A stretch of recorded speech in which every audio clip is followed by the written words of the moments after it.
ہمارے ہاں بعض خطیبوں کی عادت ہے کہ وہ ڈرانے والا پہلو بہت غالب کرتے ہیں کہ ہر وقت لوگوں کو ڈراتے رہتے ہیں جس سے مایوسی پھیلتی ہے. اور بعض خطیبوں کی عادت یہ ہوتی ہے کہ وہ اللہ کی رحمت کو ایسا بنا کے پیش کرتے ہیں کہ بس سب کی بخشش ہو ہی جائے گی. اور رمضان میں تو ویسے ہی بخشا جائیں گے. جمعے کو مر گئے تو بخش گئے, رمضان میں مر گئے تو پھر تو بخشش پہ مہر لگ گئی. اور اگر رمضان میں 27ویں رات کو مر گئے تو بے شک چرس پی کے مرے ہوں پھر بھی کہاں جائیں گے؟ جنت میں جائیں گے. گانا گا کے مرے ہوں یا چرس پی کے مرے ہوں یا کسی کی جیب کاٹتے ہوئے مر گئے, جانا سیدھا کہاں ہے؟ جنت میں. یہ بھی غلط ہے. اس میں جو اعتدال کی بات ہے وہ وہی بات ہے جو اللہ نے بتائی ہے. قل لعبادی, اے نبی میرے بندوں سے کہہ دیجئے, انی انا الغفور الرحیم, کہ میں غفور بھی ہوں اور رحیم بھی. وَأَنَّ عَذَابِي, لیکن یہ بھی بتا دیں کہ میرا جو عذاب ہے هُوَ الْعَذَابُ الْأَلِيمُ, وہ دردناک عذاب ہے. اس میں اللہ نے ہمیں بتا دیا کہ اللہ کے بارے میں تمہارا کیا کانسیپٹ ہونا چاہیے, یہ اللہ نے خود بتا دیا. اس میں اللہ نے اپنا انٹروڈکشن کروایا, ان 3 طبقوں کو غلط قرار دے دیا اس میں اللہ نے. وہ طبقے جو ہر وقت اللہ کی رحمت ہی کو بیان کرتے ہیں اور لوگوں کو یعنی بے خوف کر دیتے ہیں کہ بس سب کی مغفرت ہونی ہے, رمضان میں مر گئے چرس پی کے مر جاؤ, کچھ بھی کر کے مر جاؤ, یتیم کا مال کھا لو, بہنے کی وراثت دبا کے بیٹھے ہوئے ہو, حج پہ کر جاؤ گے سب معاف ہو جائے گا, اور جناب مہر کھا گئے, اور جناب وہ ابا سے بھی تمیز سے بات نہیں کر رہا, اماں سے بھی تمیز سے گانے بھی گا رہے ہیں, اور پتہ نہیں کیا کیا ہو رہا ہے. بس اللہ بڑا غفور رحیم ہے, یہ تسبیح پڑھ لو وہ تسبیح پڑھ لو اور اللہ تو معاف کر دے گا, سب کچھ معاف کر دے گا, بس حقوق العباد معاف نہیں کرے گا.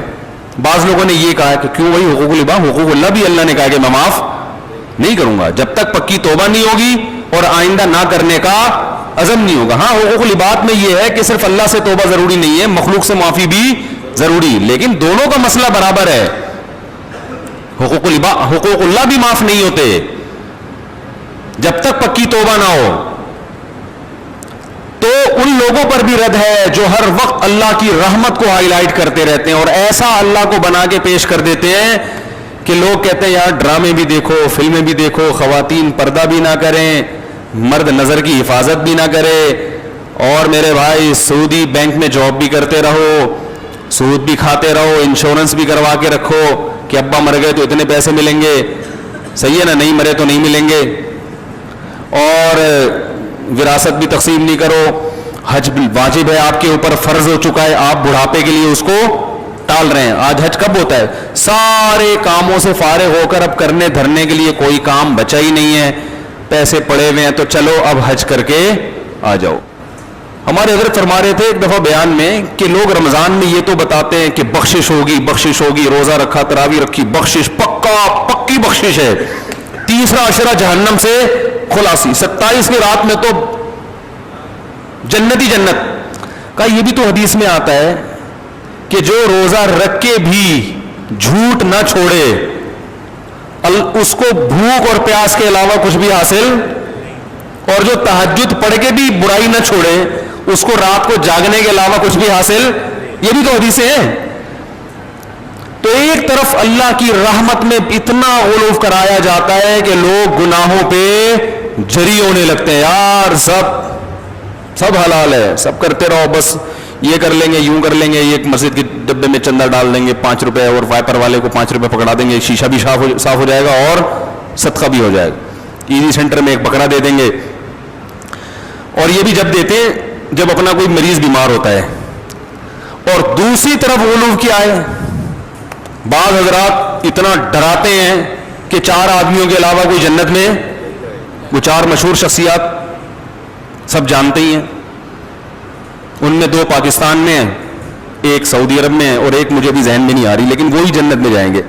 انہوں نے ایسا دین کو بنا کے پیش کیا ہے کہ یہ سارے مولوی جہنمی ہیں بھائی, یہ سارے فرقہ پرست, اور ان مولویوں کے پیچھے چلنے والے بھی سارے جہنمی, اور جناب جو اچھے اعمال ہیں وہ بھی قبول. تو اس لیے بعض لوگ جہنم کا ایسا بنا کے پیش کرتے ہیں لگتا ہے کہ جنت میں جانے والے 4-5 آدمیوں کے علاوہ کوئی جنت میں نہیں جائے گا, اور ایسا اللہ کے عذاب سے ایسا ڈراتے ہیں, یعنی جہاں شریعت نے گنجائشیں رکھی ہیں اس کو بھی اتنا سخت بنا. ایک صاحب جماعت کی اہمیت پہ بیان کر رہے تھے کہ جماعت کی نماز اتنی ضروری ہے, اگر نہیں پڑھی جماعت سے تو یہ ہو جائے گا, اور اگر تم, بس کیا بتاؤں میں نے کہا یار انہوں نے, جماعت کی بڑی اہمیت ہے اسلام میں, لیکن حضرات فقہا نے قرآن و سنت ہی کی روشنی میں کچھ آزار بیان کیے کہ بھئی یہ عذر ہے تو جماعت سے نماز چھوڑ سکتے. میں نے کہا یہ اتنا سخت بنا کے انہوں نے پیش کر دیا کہ اب جماعت سے نماز پڑھنا لوگوں کے لیے آسان نہیں بلکہ مشکل. لوگ کہیں گے یار یہ تو ہمارے بس میں ہے ہی نہیں. حالانکہ فقہا تو دین کو زیادہ سمجھتے ہیں نا, انہوں نے بتایا کہ یہ آزار ایسے ہیں, آپ کو شدید بھوک لگ رہی ہے, آپ کے سامنے کھانا آ گیا, اب آپ کو ڈر ہے میں نماز پڑھنے جاؤں گا تو کھانا ٹھنڈا ہو جائے گا, تو آپ جماعت سے نماز چھوڑ سکتے ہیں. جہاں شریعت نے گنجائشیں دی ہیں وہ گنجائش دینی چاہیے, بلا وجہ نہ چھوڑیں, اور ایسا ہی بھی نہ ہو کہ روزانہ اسی ٹائم پہ کھانا پکوانا شروع کر دیں.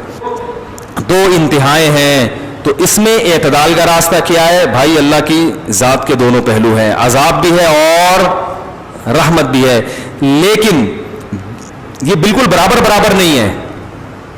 رحمت والا پہلو عذاب والے پہلو پر غالب ہے.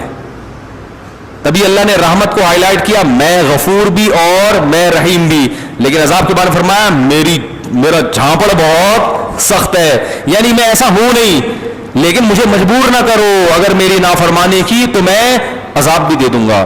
تو رحمت غالب کیسے ہے؟ ایسے غالب ہے کہ نیکی کا ثواب بہرحال ملتا ہے, اور وہ بہت کم ضائع ہوتی ہے, بہت اس میں ضائع ہونے کا آپشن کم ہے, جبکہ گناہ کا عذاب لازمی نہیں ملتا, اس میں توبہ کا دروازہ کھلا ہوا ہے. توبہ کر لو گے تو معاف ہو جائے گا, توبہ نہیں کرو گے تو پھر اللہ کا کوڑا بہت سخت ہے. فرمائے ان ربک لبالمرصاد, تمہارا رب گھات میں بیٹھا ہوا ہے نافرمانوں کو پکڑنے کے لیے. ایک ایک چیز نوٹ کر رہا ہے, ایک ایک چیز دیکھ رہا ہے. اللہ تعالی ہمیں اپنے عذاب سے بچائے. تو بھائی یہ جو گناہ ہے ہمارے معاشرے میں, ان کو چھوڑ دینے میں ہی خیر ہے, ہمت کر کے چھوڑ دیں, پھر اللہ کی رحمت ہے. اور ایسی رحمت ہوتی ہے تتنزل علیہم الملائکہ, اللہ فرماتے ہیں تم گناہ چھوڑو گے نا تو تمہیں جو ٹینشن ہوگی نا, اس ٹینشن کو ختم کرنے کے لیے میری طرف سے تمہارے دل پہ فرشتے نازل ہوں گے.